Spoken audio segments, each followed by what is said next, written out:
La lumière du coucher de soleil se déversait sur la réserve naturelle de la vallée du Crépuscule, en Afrique du Sud.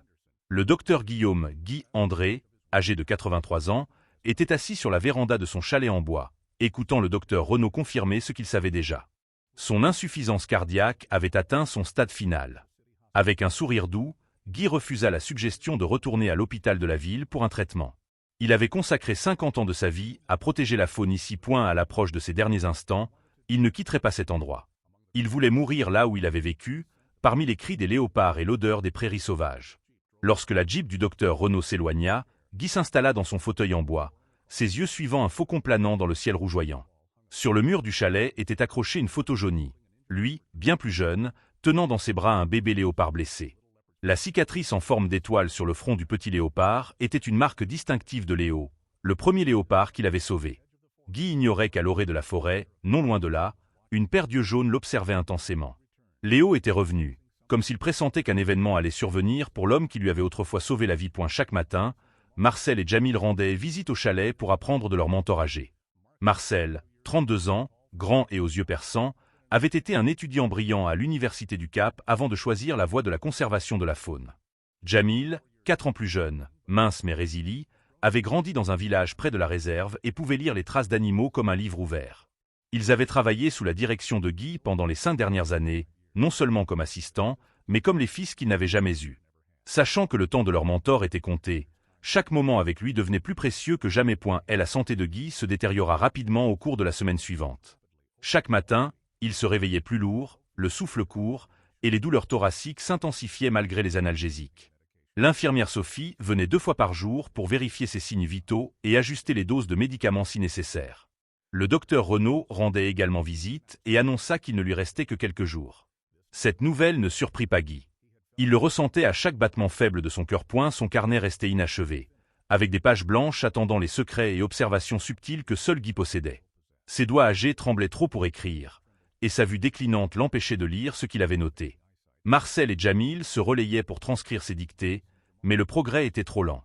Le temps semblait courir contre eux, et il y avait trop de connaissances à préserver. Pendant ce temps, les apparitions de Léo devenaient plus fréquentes. Le léopard ne se cachait plus dans l'ombre des arbres, mais s'asseyait souvent sous un grand eucalyptus à environ 50 mètres du chalet. Il ne chassait pas ni ne patrouillait son territoire, comme le font habituellement les léopards. Il restait simplement là, se déplaçant parfois pour suivre l'ombre du soleil, mais gardant toujours ses yeux sur le chalet. Ce comportement étonnait tout le personnel de la réserve. Aucun registre n'avait jamais rapporté qu'un léopard sauvage restait volontairement si près d'une habitation humaine pendant une période aussi longue. Un matin tôt, alors que la brume couvrait encore les plaines, Jamil arriva en avance pour relever Marcel. En marchant sur le sentier de terre menant au chalet, il s'arrêta net, stupéfait par ce qu'il voyait. Léo était couché sous l'arbre ancien, à seulement 20 mètres du chalet, plus près que jamais. Les yeux jaunes du léopard semblaient fixés sur la fenêtre où reposait Guy, sa queue balançant doucement dans l'air matinal, son corps détendu mais alerte. Cela n'était jamais arrivé auparavant, un léopard sauvage s'approchant volontairement si près d'une zone humaine. En 50 ans de carrière, Guy n'avait jamais observé ni enregistré un tel comportement. Jamil recula prudemment, ne voulant pas effrayer Léo ni le faire sentir menacé. Il sortit son téléphone pour appeler Marcel, sa voix basse mais incapable de cacher son excitation. Tous deux discutèrent de ce phénomène étrange, cherchant une explication rationnelle. Dans la petite chambre, Guy se réveilla après une nuit difficile. Chaque respiration était désormais un effort, et la douleur thoracique constante lui rappelait le peu de temps qui lui restait. Ses yeux se tournèrent vers la fenêtre, où la lumière de l'aube filtrait à travers les interstices des vieux rideaux. D'un faible geste, il indiqua qu'il voulait regarder dehors, et Marcel tira rapidement les rideaux pour ouvrir la vue. Lorsqu'on lui parla de la présence de Léo, les yeux de Guy s'illuminèrent soudain, comme si une flamme intérieure venait de se raviver. D'une voix rauque, il exprima son souhait de voir Léo une dernière fois. Marcel et Jamil se regardèrent, inquiets, mais comprenant l'importance de ce vœu. Ils avaient été témoins du lien spécial entre Guy et Léo au fil des années et savaient que ce n'était pas seulement la demande d'un mourant, mais aussi une dernière chance d'observer un phénomène sans précédent dans l'histoire de la recherche sur la faune. Marcel et Jamil se concertèrent, prenant une décision audacieuse qu'ils n'auraient jamais envisagée auparavant. Déplacer le lit d'hôpital de Guy à l'extérieur, près de la clôture en bois bordant la réserve. C'était une décision risquée, sortir un patient gravement malade à proximité d'un léopard sauvage. Mais ils comprenaient aussi que parfois, les règles habituelles devaient être enfreintes pour créer des moments extraordinaires. Ils appelèrent le docteur Renaud pour son avis, mais ne furent pas surpris de recevoir une opposition. Après beaucoup de persuasion, le médecin accepta à contre-cœur, à condition que l'infirmière Sophie soit présente et que le temps à l'extérieur ne dépasse pas 30 minutes. De plus, il devait avoir médicaments d'urgence à portée de main en cas d'aggravation soudaine de l'état de Guy. Ce matin-là, sous la douce lumière de l'automne sud-africain, les deux jeunes hommes firent rouler le lit d'hôpital portable hors du chalet avec précaution. Ils avaient connecté des bonbonnes d'oxygène et des moniteurs cardiaques pour assurer la sécurité de Guy. Sophie marchait à leur côté, vérifiant constamment les signes vitaux. Guy était allongé, faible, mais ses yeux brillaient encore d'espoir. Une fine couverture couvrait son corps frêle, et son vieux chapeau, compagnon de sa carrière de conservation, était soigneusement posé sur sa tête pour le protéger du soleil. Ils positionnèrent le lit près de la clôture en bois, où Léo était toujours couché, de l'autre côté, à environ 10 mètres. Le léopard n'avait pas bougé, mais ses oreilles s'étaient dressées, montrant qu'il était conscient de leur présence. Marcel et Jamil se tenaient à proximité, prêts à utiliser un spray au poivre en dernier recours si Léo attaquait soudainement. Sophie vérifia à nouveau le moniteur cardiaque et ajusta l'angle du lit pour que Guy puisse voir Léo plus clairement. Le moment miraculeux survint. Comme s'il reconnaissait son vieil ami, Léo se leva lentement, s'étirant sous la lumière matinale. Les taches noires sur son pelage doré scintillaient comme des étoiles dans le ciel nocturne. Le léopard commença à avancer, non pas avec la posture tendue d'un prédateur en chasse, mais avec la démarche fluide et gracieuse d'une créature sauvage, confiante et calme. Ses yeux ne quittaient pas Guy. Il n'y avait aucun signe d'agressivité ou de peur, seulement de la curiosité et quelque chose de plus profond, comme une connexion invisible. Marcel et Jamil restaient silencieux, à la fois tendus et émerveillés par la scène incroyable. Sophie tenait la main de Guy, à la fois pour le réconforter et pour surveiller son pouls. Étonnamment, les signes vitaux de Guy étaient plus stables à ce moment, comme si la présence de Léo lui donnait de la force. Léo s'arrêta à la clôture, se dressant pour poser ses pattes avant sur la traverse en bois. À cette distance, la cicatrice en forme d'étoile sur son front était clairement visible, marque d'une vieille blessure que Guy avait soignée. Avec un dernier effort, Guy leva son bras frêle, tendant la main. Sophie voulut l'arrêter, craignant que ce mouvement n'épuise son cœur affaibli, mais Marcel lui fit signe de ne pas intervenir. C'était un moment sacré que personne n'avait le droit de perturber. Dans cet instant, la main humaine et la patte du léopard se touchèrent, un geste transcendant toutes les barrières naturelles, symbole du lien forgé par des années d'amour et de respect. Les yeux de Guy brillaient de bonheur pur, tandis que ceux de Léo, jaunes, reflétaient une paix rare chez un prédateur sauvage. Des larmes coulèrent sur le visage buriné de Guy, non pas de douleur, mais d'une émotion profonde. Léo semblait le ressentir aussi, ses yeux jaunes fixant ceux du vieil homme, comme s'il comprenait que c'était la dernière fois. Ce moment ne dura peut-être que quelques minutes, mais pour tous ceux qui en furent témoins, il sembla éternel. Une page rare de l'histoire, enregistrant l'harmonie absolue entre l'homme et la nature sauvage. Après cet instant, Léo abaissa lentement ses pattes, recula de quelques pas, mais ne détourna pas les yeux de Guy. Le léopard s'allongea sur l'herbe, détendu mais digne, comme un soldat montant la garde auprès du lit de son commandant. Sophie annonça qu'il était temps de ramener Guy à l'intérieur, car ses signes vitaux commençaient à fluctuer. Alors que le lit était déplacé, Léo resta immobile, ses yeux jaunes suivant le mouvement jusqu'à ce que la porte du chalet se referme. Ce soir-là, lorsque la première étoile apparut dans le ciel sud-africain, Léo était toujours là, refusant de partir malgré l'obscurité. Jamil plaça un gros morceau de viande près de la clôture, mais le léopard n'y toucha pas.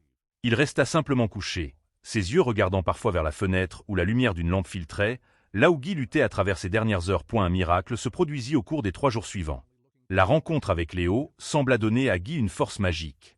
Le lendemain matin, il se réveilla avec une vitalité renouvelée, un rythme cardiaque plus stable et une respiration plus profonde. Sophie ne pouvait expliquer ce phénomène médicalement, mais ne pouvait nier l'amélioration évidente des indicateurs de santé de Guy.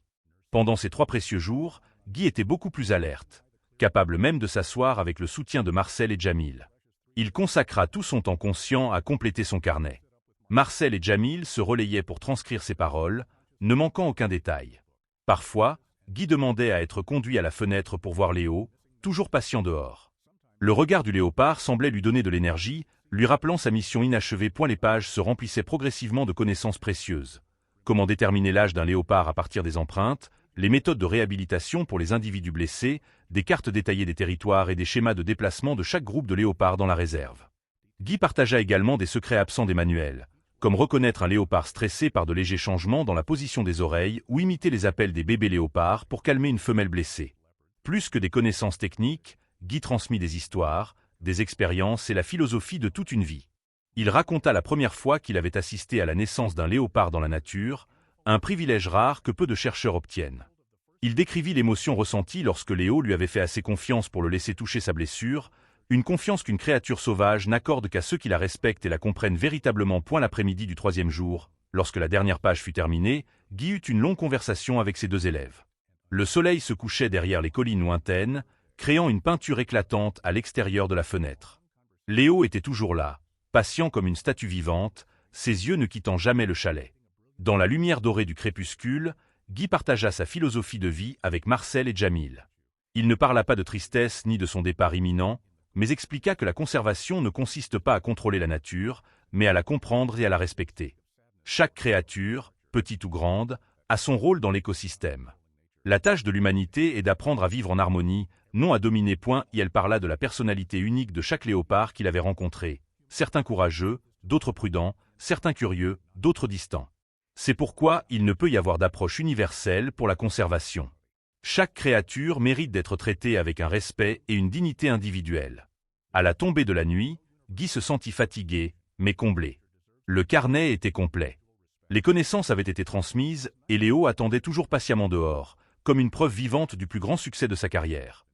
La capacité à se connecter avec les léopards, à les comprendre et à gagner leur confiance. Cette nuit-là, sous le ciel étoilé d'Afrique du Sud, Guy demanda à Marcel de lui apporter la vieille photo, celle de lui et Léo prise 15 ans plus tôt, lorsque le léopard était encore un petit animal blessé et effrayé.